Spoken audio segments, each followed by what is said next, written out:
दोस्तों, बहुत से लोग इस खबर से अभी तक अनजान होंगे, लेकिन यह जानना बेहद जरूरी है कि अफगानिस्तान की मौजूदा सरकार ने हाल ही में एक अहम और बड़ा फैसला लिया है। अफगानिस्तान ने पाकिस्तान से आने वाले फार्मास्यूटिकल प्रोडक्ट्स यानी दवाइयों के आयात पर पूरी तरह रोक लगाने का निर्णय किया है। 9 फरवरी के बाद से अफगानिस्तान के बाजारों में किसी भी पाकिस्तानी दवा की बिक्री नहीं होगी। अफगान सरकार का साफ कहना है कि पाकिस्तान लगातार ट्रेड बॉर्डर पर बाधाएं खड़ी कर रहा है, जिसकी वजह से अफगानिस्तान को जरूरी सामानों की कमी का सामना करना पड़ रहा है। हालांकि मामला सिर्फ इतना ही नहीं है कि इस फैसले के पीछे यही एक वजह हो। असलियत यह है कि बढ़ते सीमा तनाव के बीच अफगानिस्तान पहले ही भारत के लिए लगभग $200 मिलियन के फार्मा इंपोर्ट्स का रास्ता खोल चुका था। यानी स्थिति काफी तेजी से बदल रही है और एक बड़ी डेवलपमेंट सामने आ रही है। तो इस पूरे मामले को विस्तार से समझेंगे, लेकिन उसके लिए आप लोग वीडियो को आखिर तक जरूर देखिएगा। दरअसल देखा जाए तो अब तक अफगानिस्तान के लिए फार्मास्यूटिकल प्रोडक्ट्स का सबसे बड़ा और लगभग एकमात्र सप्लायर पाकिस्तान ही रहा है। लेकिन पिछले कुछ समय से दोनों देशों के संबंध लगातार बिगड़ते चले गए हैं।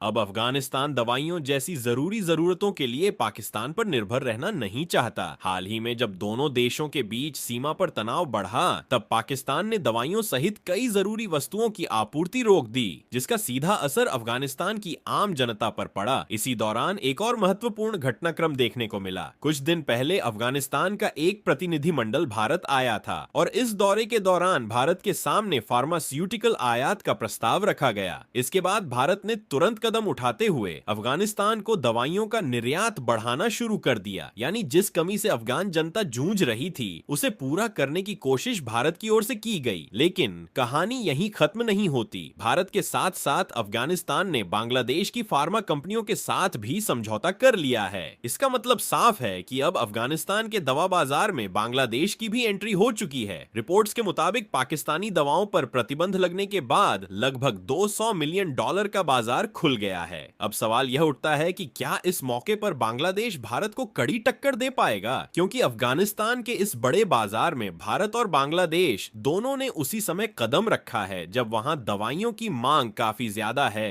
अगर आंकड़ों पर नजर डालें तो भारत और बांग्लादेश के बीच अंतर साफ दिखाई देता है। भारत हर साल लगभग $30 बिलियन की दवाइयां दुनिया के 180 से अधिक देशों को निर्यात करता है।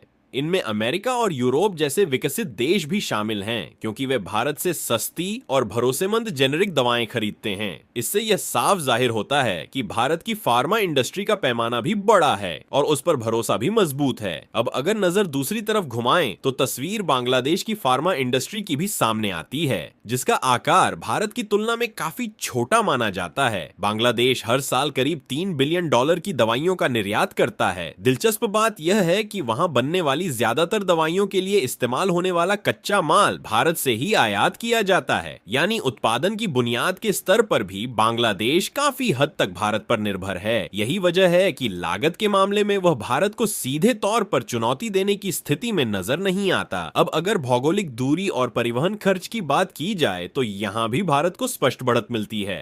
अफगानिस्तान की लोकेशन भारत के अपेक्षाकृत करीब है, जबकि बांग्लादेश की दूरी लगभग दोगुनी पड़ती है। ज्यादा दूरी का सीधा मतलब है अधिक ट्रांसपोर्टेशन लागत, और इससे दवाइयों की कुल कीमत बढ़ जाती है। हालांकि बांग्लादेश को एक सीमित फायदा जरूर मिलता है, और वह है भारत के एयर स्पेस का उपयोग, जिससे वहां की उड़ानें अफगानिस्तान तक जल्दी पहुंच सकती हैं। लेकिन यह लाभ भी बहुत ज्यादा प्रभावी साबित नहीं होता, क्योंकि एयर स्पेस के इस्तेमाल के बावजूद उत्पादन और सप्लाई की लागत में कोई बड़ा अंतर नहीं आता। फिलहाल भारत के सामने भी एक चुनौती मौजूद है। पाकिस्तान भारतीय विमानों को अपने एयर स्पेस से गुजरने की अनुमति नहीं देता, जिसके कारण भारतीय कार्गो उड़ानों को ईरान के रास्ते लंबा मार्ग अपनाना पड़ता है। इसके बावजूद भारत की सप्लाई चेन बांग्लादेश की तुलना में कहीं अधिक मजबूत बनी हुई है। यही कारण है कि अफगानिस्तान बड़ी मात्रा में दवाइयों के लिए भारत को प्राथमिकता देता दिखाई देता है। दोनों देशों के बीच बेहतर संबंध तो हैं ही, साथ ही भारत सस्ती दवाइयां और समय पर डिलीवरी देने की क्षमता भी रखता है। इसके अलावा एक और महत्वपूर्ण पहलू है जिस पर अक्सर कम चर्चा होती है, और वह है मेडिकल टूरिज्म। भारत अफगान नागरिकों के लिए इलाज का एक प्रमुख केंद्र बन चुका है। साल 2024 में इलाज के लिए भारत आने वाले लगभग 6 लाख विदेशी मरीजों में अफगान नागरिकों की हिस्सेदारी करीब 8% रही। यानी लगभग 48,000 अफगान नागरिक इलाज के लिए भारत पहुंचे।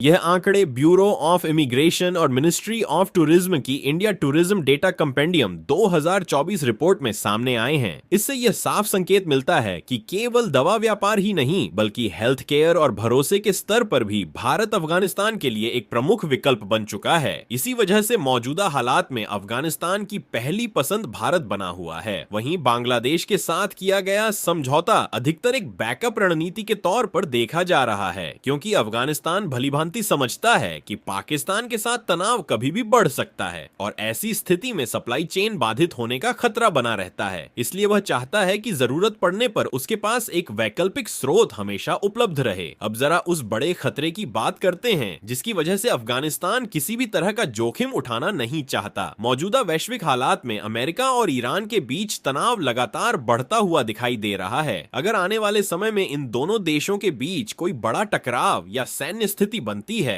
तो इसका सीधा असर पूरे क्षेत्र की सप्लाई लाइनों पर पड़ सकता है। ऐसी स्थिति में भारत से अफगानिस्तान तक पहुंचने वाला ईरान के रास्ते वाला ट्रेड कॉरिडोर भी प्रभावित हो सकता है या अस्थायी रूप से बंद होने का खतरा पैदा हो सकता है। अफगानिस्तान इस संभावित जोखिम को भली भांति समझता है, इसलिए वह किसी एक देश या एक ही सप्लाई रूट पर निर्भर रहना नहीं चाहता। अगर ऐसा कोई संकट खड़ा होता है तो भारत से दवाइयों की सप्लाई में रुकावट आ सकती है और ठीक इसी परिस्थिति में बांग्लादेश अफगानिस्तान के लिए एक बैकअप विकल्प के तौर पर सामने आता है, क्योंकि बांग्लादेश की उड़ानें भारत और पाकिस्तान दोनों के एयर स्पेस का उपयोग कर सकती हैं। इसका मतलब यह है कि अगर क्षेत्रीय हालात बिगड़ भी जाएं, तो आपात स्थिति में बांग्लादेश अफगानिस्तान तक दवाइयों की सप्लाई जारी रखने में सक्षम रह सकता है।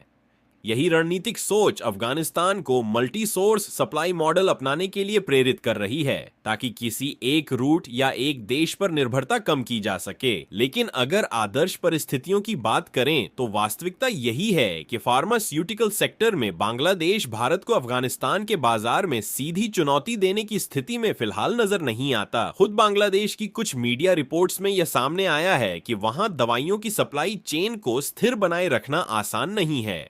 मुख्य वजह यह है कि उत्पादन के लिए जरूरी कच्चे माल की आपूर्ति भारत से होती है और कई बार घरेलू नीतिगत फैसलों या प्रक्रियात्मक अड़चनों के कारण इस सप्लाई पर रुकावटें पैदा हो जाती हैं। इसके विपरीत भारत की फार्मा इंडस्ट्री पूरी तरह इंटीग्रेटेड मानी जाती है। रिसर्च से लेकर रॉ मटेरियल और फाइनल प्रोडक्ट तक उत्पादन की मजबूत क्षमता भारत के पास मौजूद है। यही कारण है कि भारत कम लागत में भरोसेमंद और बड़े पैमाने पर दवाइयों की सप्लाई करने में सक्षम रहता है। अफगानिस्तान जैसे देश के लिए जहां स्वास्थ्य सुविधाओं की पहुंच और लागत दोनों महत्वपूर्ण फैक्टर हैं, यह बात बेहद अहम हो जाती है। अब यहां एक और बड़ी रणनीतिक तस्वीर को समझना जरूरी है। पाकिस्तान के साथ भू राजनीतिक परिस्थितियों के चलते सेंट्रल एशिया तक पहुंचने वाला जमीनी रास्ता भारत के लिए लगभग बंद हो चुका है। यदि भारत ने इस स्थिति का कोई स्थायी समाधान नहीं निकाला तो अफगानिस्तान के बाद किर्गिस्तान, ताजिकिस्तान, तुर्कमेनिस्तान और उज्बेकिस्तान जैसे संभावनाओं से भरे बाजार भी भारत की सीधी पहुंच से बाहर रह सकते हैं। यानी साफ तौर पर देखा जाए तो अफगानिस्तान का यह फैसला केवल दवाइयों के आयात तक सीमित नहीं है, यह पूरे क्षेत्र की व्यापारिक रणनीतियों और शक्ति संतुलन को प्रभावित करने वाला कदम साबित हो सकता है। आने वाले समय में इससे किस देश को सबसे ज्यादा फायदा मिलेगा, यह धीरे धीरे वैश्विक परिदृश्य में स्पष्ट होने लगेगा। फिलहाल आप क्या सोचते हैं? इस स्थिति में भारत को अपनी रणनीति को और मजबूत बनाने के लिए कौन सा कदम उठाना चाहिए? अपनी राय नीचे कमेंट में जरूर बताइए। अगर जानकारी उपयोगी लगी हो तो वीडियो को लाइक करें और अपने दोस्तों के साथ शेयर करें ताकि उन्हें भी यह जानकारी मिल सके। इसी तरह और भी ज्ञानवर्धक वीडियो देखने के लिए चैनल को सब्सक्राइब करें और बेल आइकन को ऑन ऑल पर जरूर सेट करें। धन्यवाद। जय हिंद, जय भारत।